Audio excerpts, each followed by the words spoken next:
Welcome! Today we're going to paint a mountain peak and we're trying a new composition called a vignette. And we're going to not take the paint all the way to the edge of the paper.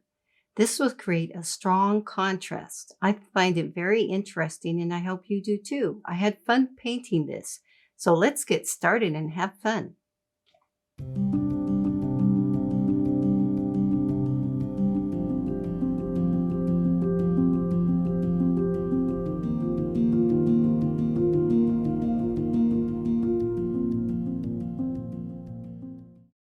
Take your spray bottle, spray your pans of paint here, and put some water in your palette.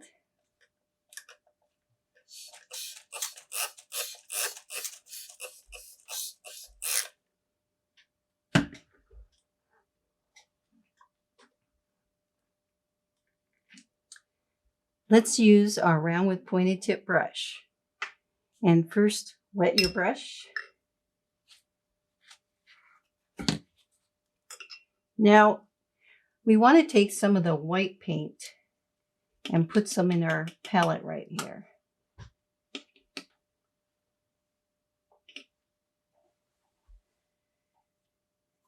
Get quite a bit of white paint right in this palette. We're going to come back and use this, but not right now.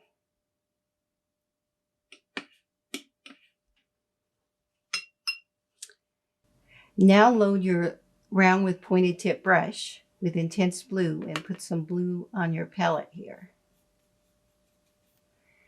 Let's add a touch of crimson. We want this to be a purple bluish color. Just a touch. It's a little bit too purple for me. Add back some blue there. That's better. Now I want to lighten this a little bit, and I'm going to just grab some of my white on the palette here. Okay.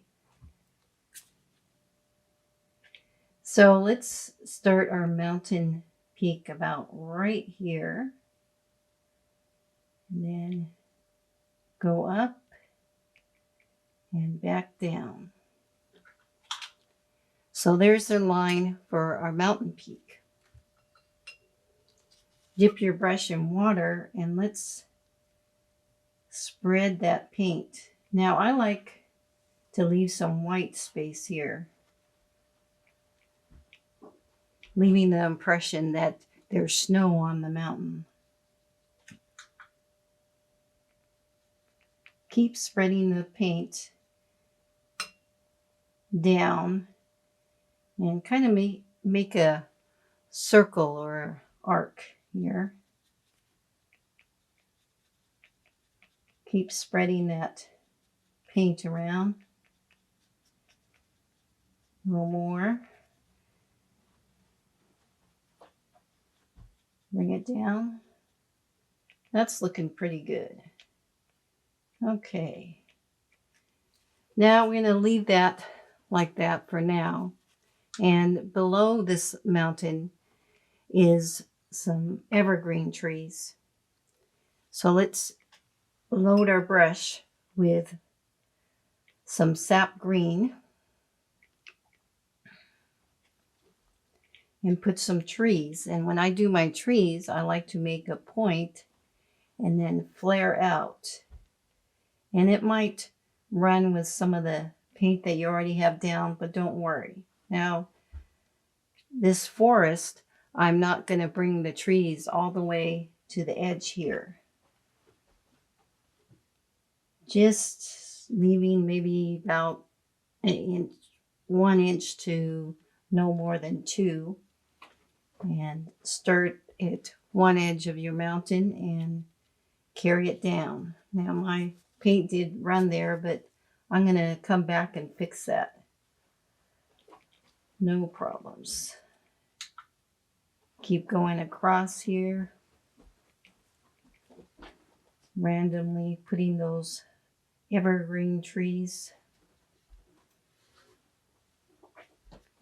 and then bring it down into almost I would call it a arch. Keep going up there. And again, come to the side and leave some white space on the side there. Bring it down. And spread some of that purple, or some of that, excuse me, sap green. Bring it down. Okay, now after the forest, there's a nice lake with a little reflection. So again, we're building a little bit, almost I would call it a arch kind of shape, a half circle. Okay, now we have the forest there, and below the forest is a lake. Load your round with pointed tip brush with intense blue. You might want to water it down a little bit here. It's going to be strong, and that's okay. I'm going to keep dipping my brush in water and start by doing a line here. You don't want to go all the way across to the edge of the paper. Just a little bit short before the forest there. And again, we're not going to fill in this whole lower space with water. Kind of make some rough edges. Now we want the reflection of the mountain. So we want to leave some white space here. And just think of reversing your mountaintop. And we want to leave an impression of the mountain. And you don't want to go all the way to the bottom of the paper here. Just kind of like that.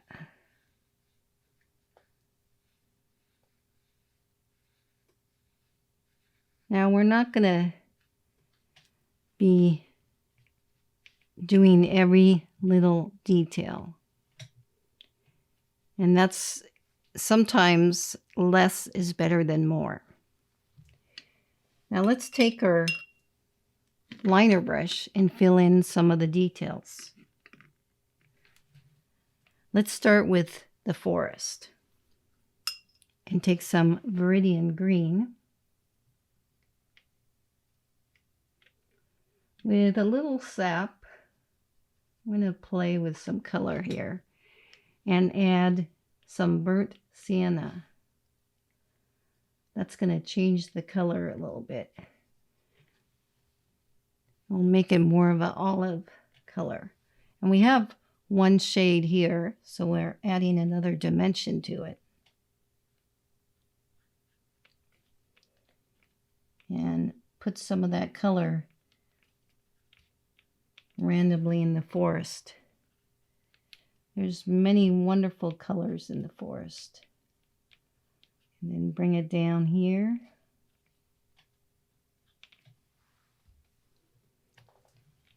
And I like starting on one side and then working my way to the other side there. Bring it down close to the water.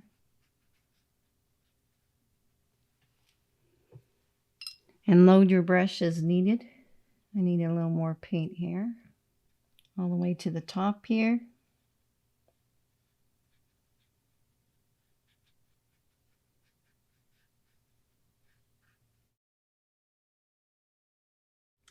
And then you will want to put some of that color in the water. Just a little bit, like there's the reflection of the trees on the water. Just a tiny bit. You don't need much. Kind of like that. Now let's give this a good dry before we proceed.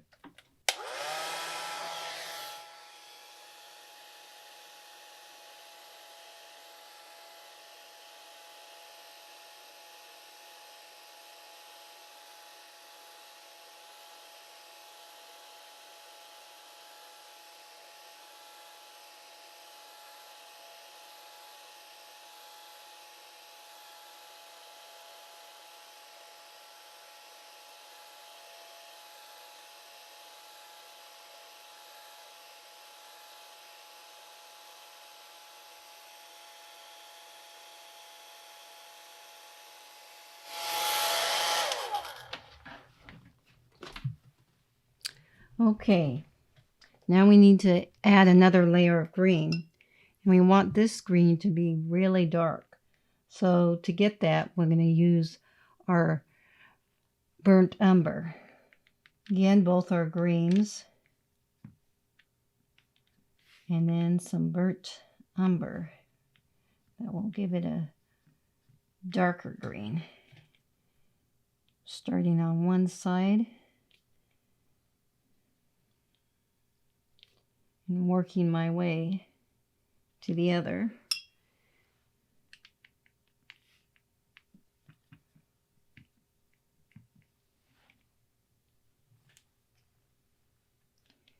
Keep just going along, going along.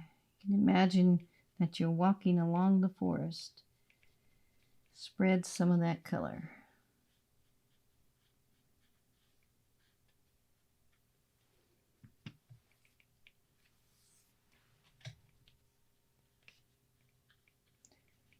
Walking along, smelling those pine trees.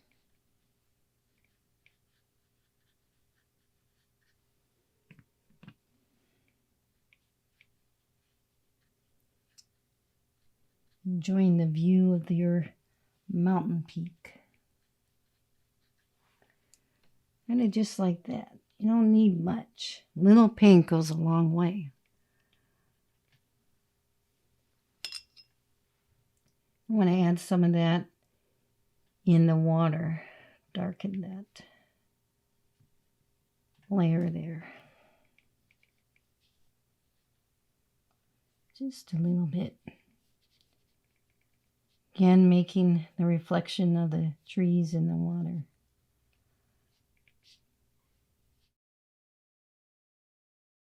And again, if it's too dark, that's why the blotting technique is great. Sometimes it just goes on a little too strong, and you can lighten it by dabbing it. And if that's not enough, you can add water to your brush and dilute it, and then go back and dab it some more to soften it.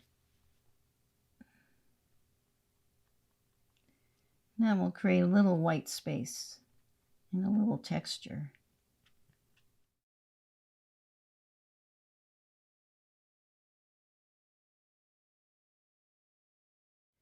Now let's stop there and go up on the mountaintop. Now we want to add more contrast with that.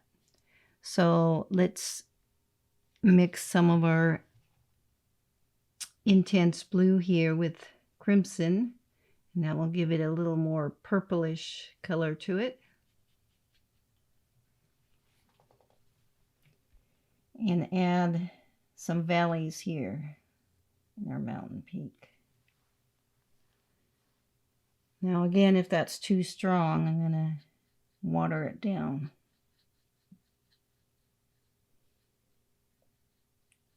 That seems a little purple. I'm going to sometimes just adding a straight color like the intense blue and just put it right on the paper and spread it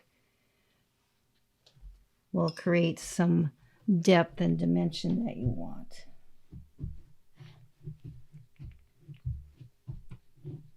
I wanted a little bit more blue.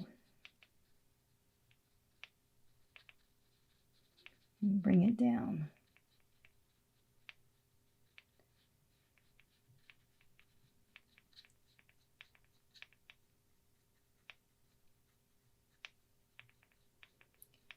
And again, I'm just adding some water to my brush and spreading the paint. Have fun with this and play with the color, and experiment with how much water you add and how much paint. And that's, to me, the fun of the watercolor, is to see how much. And sometimes it's hard to know when to stop. And usually when I start over fussing in the area and keep going to the same area. That's usually when I've had enough. Now, and I can see that I'm doing that now, so I better stop. So we need now a little bit of that color. Now again, a little paint goes a long way. And what I like about this composition is it kind of leaves some to your imagination. So take some of that purple and just add a little bit in the water. Now again, it's a little strong, but you can just add some water and dilute that and spread it a little bit more. Just a little bit. I don't think it needs much. We need a little more on this side, the water. Just a touch. And remember, this is only paper. You know, you're not going to ruin it. Kind of just like that. So now I'm going to stop. And it's really good to stop occasionally when you're doing your watercolor.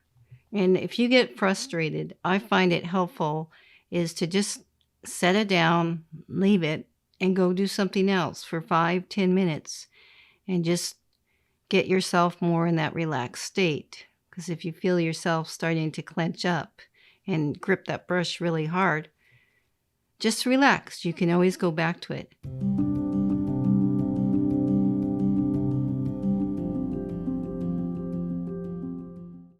I really enjoyed doing this lesson. Hope to see you next time. Have a great day.